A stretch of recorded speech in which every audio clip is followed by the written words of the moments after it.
ये वृंदावन के इस पार हैं, तो उनकी तपस्थली है, तपस्या यही करते हैं।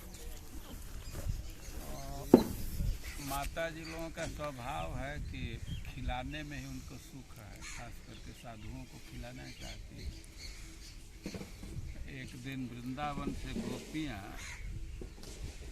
कि हम लोग दुर्वासा जी को भोजन कराएंगे, और वे बहुत चीज़ बना करके ला रही थी कोई एक सामान। लेकिन अब समस्या थी कि यमुना जी को कैसे पार करें। तो कृष्ण से ही कहें कि कोई व्यवस्था बनाइए, कैसे प्रसाद हम लोग पहुँचा सकते हैं दुर्वासा जी। कृष्ण कहे कि ये तो कोई समस्या नहीं है, तुम लोग जाओ यमुना जी से कह देना कि कृष्ण भेजे हैं, और कृष्ण यदि अखंड ब्रह्मचारी हैं हमको रास्ता दे दो। अब गोपियाँ तुम्हारी कृष्ण ब्रह्मचारी रोज हम लोगों के पीछे पीछे ढोलता है। एक बार कैसे हम लोग नहीं तुम लोगों को विश्वास हो जाए कि जा करके एक बार कह करके तो देखो। और गोपियाँ आई कही यमुना जी से कि हम लोग भोजन कराना चाहती हैं, कृष्ण भेजे हैं, और कृष्ण यदि अखंड ब्रह्मचारी हैं रास्ता हम लोगों को। यमुना जी रास्ता दे दी, गोपियाँ आ गई और दुर्वासा जी को खूब अच्छा से खिलाई। दुर्वासा जी खूब अच्छा से खाए, बहुत प्रसन्न थे। अब इसके बाद जाने की बात हुई, तब तक वो दिन ढल गया। और दुर्वासा जी से कहें कि हम लोग कैसे जाएंगे, आ तो गए कृष्ण कहे, हम जाने के लिए अब हमारे सामने समस्या है।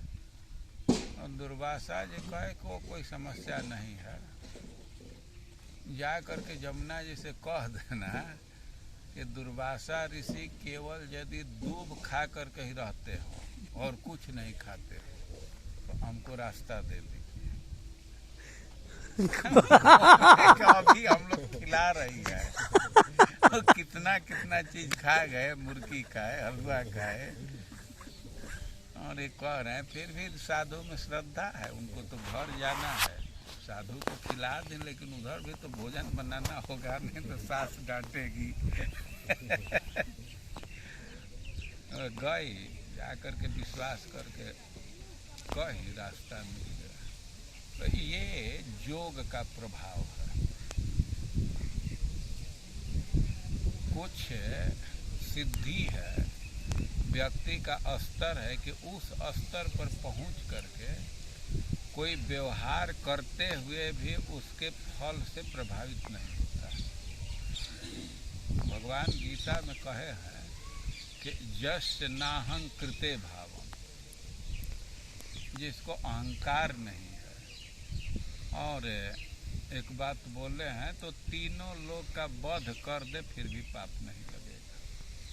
तो वास्तव में क्रिया में बंधन नहीं होता है, भावना में बंधन होता है।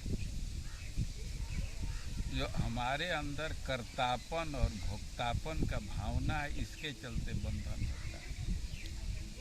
और कृष्ण का जो व्यवहार है गोपियों के साथ, तो वह काम का व्यवहार नहीं है, क्योंकि वो भाव नहीं है। देखिए, कोई क्रिया में समानता होती है, क्रिया देखने में एकदम काम जैसा लगेगा, स्त्री का चुंबन कर रहे हैं, स्पर्श कर रहे हैं, तो भाई यह तो काम क्रीड़ा ही है ना। लेकिन वास्तव में केवल क्रिया भर है, वो काम नहीं है, क्योंकि भावना नहीं। इस बात को एक उदाहरण से समझ सकते हैं। एक किशोर किशोरी एक दूसरे का आलिंगन कर रहे हैं, चुंबन कर रहे हैं, और एक छोटे छोटे बच्चे हैं, 2 साल के 3 साल के बच्चे हैं, तो वे भी तो चुंबन कर सकते हैं, आलिंगन कर सकते हैं, एक ऊपर चढ़ सकते हैं, लेकिन उनके क्रिया को काम क्रीड़ा कहेंगे? देखने में क्रिया तो एक जैसा है न, जैसे युवक व्यक्ति का स्त्री पुरुष का व्यवहार है, वैसा ही ठीक व्यवहार बच्चे में भी देखा जा सकता है, लेकिन दोनों में बहुत भारी अंतर है ना।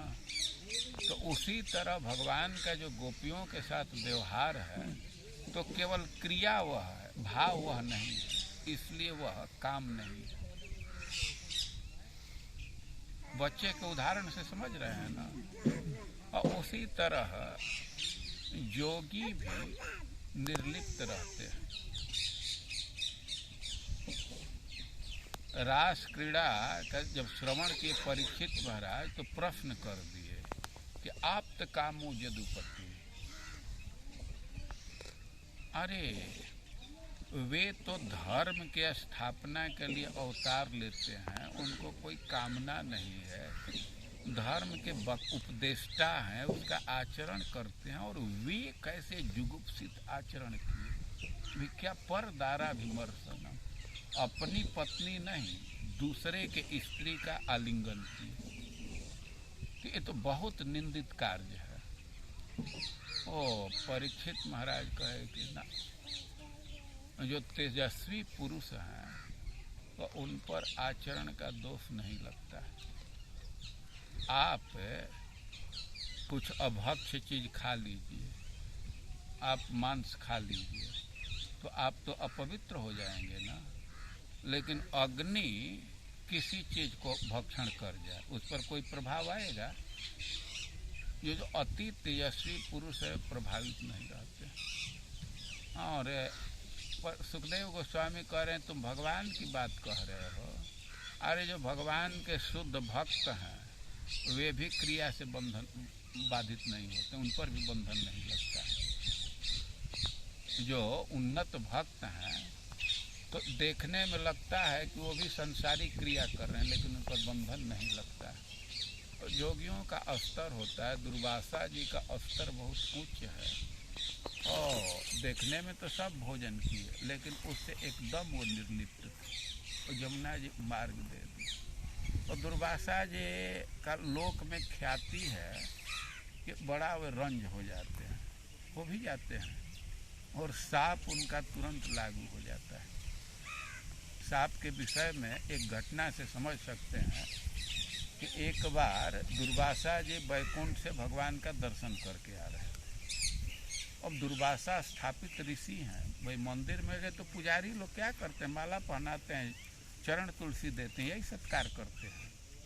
तो दुर्वासा जी को भगवान का प्रसाद माला दिए, वे माला पहन करके भगवान का दर्शन करके आनंद में आ रहे थे। और तब तक रास्ते में इंद्र मिल गए। इंद्र देवताओं के राजा हैं, ऐरावत पर चढ़े हुए थे, नमस्कार किए। और अब दुर्वासा जी सोचे कि भाई इंद्र का भी सम्मान करना चाहिए, तो भगवान का माला जो पहने थे प्रसाद माला वही इंद्र को प्रदान कर दिए। अब इंद्र वह कि हमारे पोजीशन पर विचार नहीं करेगा, ये मुरझाया हुआ माला ये हमारे योग्य है, यही मैं माला पहनूंगा। तो खुद न पहन करके वो हाथी के मस्तक पर डाल दे। अब हाथी का स्वभाव है कि कुछ भी उसके आसपास आता है तो खाने का चीज़ है तो सूंड से पकड़ करके मुख में, और खाने का चीज़ नहीं है तो पैर के नीचे, और उसके मस्तक पर माला डाले इंद्र, और वो अपने सूंड से पकड़ा और लेकर को खाने का चीज़ नहीं पैर के नीचे कुचल दिया। अब यह देख करके दुर्वासा जी को तो बड़ा कष्ट हुआ और तुरंत साप दे दिए कि निःसृषको भव। अब देवताओं का कितना ऐश्वर्य है, कितनी संपदा है, लेकिन दुर्वासा जी के साप से अब देवताओं का सब ऐश्वर्य खत्म हो गया, उनका शरीर दुर्बल हो गया, भोजन नहीं मिल रहा था, और वो लोग अपने तरफ से बहुत प्रयास किए लेकिन फिर भी अपने ऐश्वर्य को लौटाने में सक्षम नहीं। अब भगवान के पास गए तो भगवान उपाय बतलाए कि समुद्र मंथन करो, अमृत पान करो। हम कह रहे हैं कि दुर्वासा जी सांप के लिए बड़ा प्रसिद्ध है, सांप लग जाता है, वैसे उनका आशीर्वाद भी लगता है। और गोपियों के गुरु हैं, गोपियों को आशीर्वाद दिए। राधा रानी उनकी सेवा की छोटी अवस्था में, तो राधा रानी से संतुष्ट होकर के उनको आशीर्वाद दिए कि तुम भोजन बनाओगी तो बहुत स्वादिष्ट होगा, और जो व्यक्ति भोजन करेगा तो निरोग रहेगा और उसकी आयु बहुत लंबी होगी। अब दुर्वासा जी आशीर्वाद दिए हैं तो निष्फल नहीं जा सकता। अब यह बात फैल गई कि दुर्वासा जी आशीर्वाद दिए हैं, राधा रानी के हाथ में यह गुण है कि उसके बनाया हुआ भोजन जो करेगा तो दीर्घायु होगा, निरोग रहेगा। तो माँ यशोदा को लोग जग गए कि उसी को बुला करके हम भोजन कराएंगे कृष्ण को, हमारा बेटा निरोग रहेगा। तो बुला करके भोजन बनवाती थी, खिलाती थी, और राधा रानी कृष्ण को खिला करके वापस आ जाती थी। लेकिन फिर माँ यशोदा के मन में विचार है कि दूसरे के लड़की को कितना दिन कृष्ण के साथ विवाह हो जाए तो यही बनाएगी, खिलाएगी, हमारा लड़का निरोग रहेगा। तो विवाह के प्रस्ताव के रूप में, कृत्य के रूप में राधा रानी के हाथ में हल्दी लगा दी, और राधा रानी प्रसन्न थे। लेकिन गांव में आई तो उनके मन में कि विवाह का कार्य तो गार्जियन करते हैं, तो थोड़ा थोड़ा लज्जा महसूस करने लगी। और गांव के पहले वो हल्दी धो दी, जैसे बरसाना के पहले पीली पोखर है। तो दुर्वासा ऋषि साप और वरदान के लिए प्रसिद्ध है, इसी स्थान पर रह करके ब्रज का सेवन करते थे। लेकिन अब आज दुर्वासा आश्रम पूछिए तो ब्रजवासी नहीं बतला पाए। घड़ी बाबा कहिए तुरंत बतला दें। तो उनकी धारणा है कि यहाँ एक बाद में कुछ दिन पहले अभी एक बाबा हुआ, उनको घड़ी बाबा कहते हैं। अब ब्रजवासियों की धारणा है कि घड़ी बाबा का आशीर्वाद लगता है, अभी वे नहीं है। लेकिन उनकी धारणा है कि रात बिरात कोई संकट, कोई कठिनाई महसूस करने पर यदि घड़ी बाबा का स्मरण करते हैं तो किसी न किसी रूप में आकर के सहायता कर देते हैं। इस समय यह स्थान गांजा पीने का स्थान है। ब्रजवासी आकर के छकते हैं, फूंकते हैं और घड़ी बाबा का जय जयकार मनाते हैं। लेकिन ओरिजिनली ये दुर्वासा ऋषि का पानी गांव के सामने है, पानी घाट के सामने। यहाँ चलेंगे।